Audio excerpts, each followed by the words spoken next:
You know, I should have mentioned this earlier, but I heard another theory too, is that Epstein would, you know, would sort of follow this plan of the party and then the second party, like you said, and he would sort of pair off these influential businessmen, these rich people, with these girls and then videotape them. But he would use it as blackmail, and they would have to invest in his hedge fund. And the hedge fund was basically a giant money laundering operation. Whether he is the sort of the top schemer in that equation, or whether it goes higher up than him, that does sound pretty realistic, because it is astounding the amount of money he has without a really identifiable source. I mean, he tried to post a $600 million bond. See, that's the thing, and that's why I initially thought it was a blackmail operation, but I kind of have now come to the conclusion that it's the other way around, and that he was basically drafted through the ranks of New York society by these perverts, because they needed a guy to be their procurer, and that they do invest in his hedge fund, fake hedge fund, as a way to launder money to him, but less as a blackmail, is just sort of as a payment, as a retainer. Right. The blackmail comes in with all the politicians and famous people. That's what keeps it from getting scrutiny. That's what kept it from getting revealed when he was originally arrested in the aughts.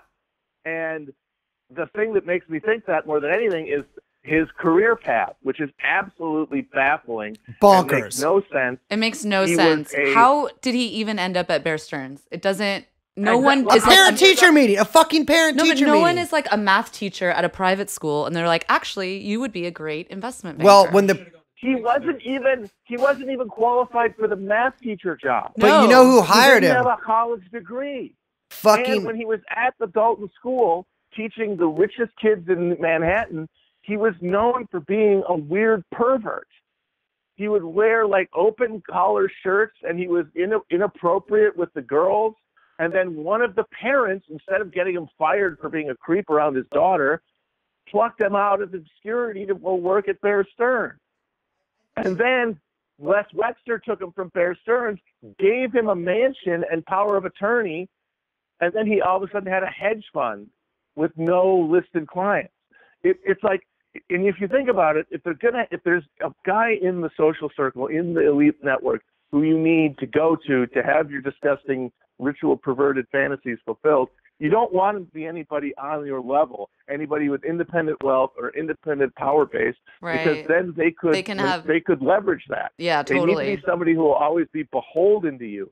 And if you're just drafting this guy off of from Coney Island, some schmuck, he's always going to be at a lower level, always going to be insecure, and he's always going to essentially be an employee.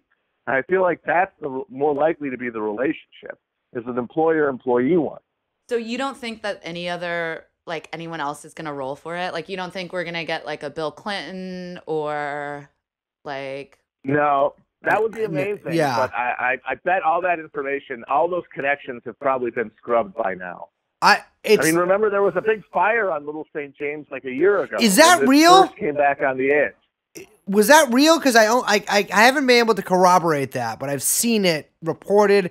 It's just I'm not sure the veracity of the websites. Could be disinfo. I remember it too. Fuck, maybe it didn't happen. Well, he did have that giant paper shredder delivered to his. Yes, not just the paper shredder, but also the ceramic floor scrubber. Yes. Well, here's something horrifying that I think is a coincidence that stood out to me. Is that the elder Barr, who is the so the guy in charge of the Dalton School, was OSS. Yeah. And he was New York high class, upper crust, probably, if I look it up, a Yaley OSS. And those guys did not retire. Donald Barr. Those guys did not retire. So what he saw in Epstein, because he's the guy who brought him in there, what he saw in Epstein, I do not know. But the CIA has always recruited this type of kind of go-getter hustler who they can basically use for their whatever purposes. Right, exactly. Like this is a service rendered. It's a network that is government, finance, capital, entertainment, of course, and and there has to be some sort of coordinating body, and the one that makes the most sense, both from the capacity and also the need to have some sort of security arrangement, would be something like CIA.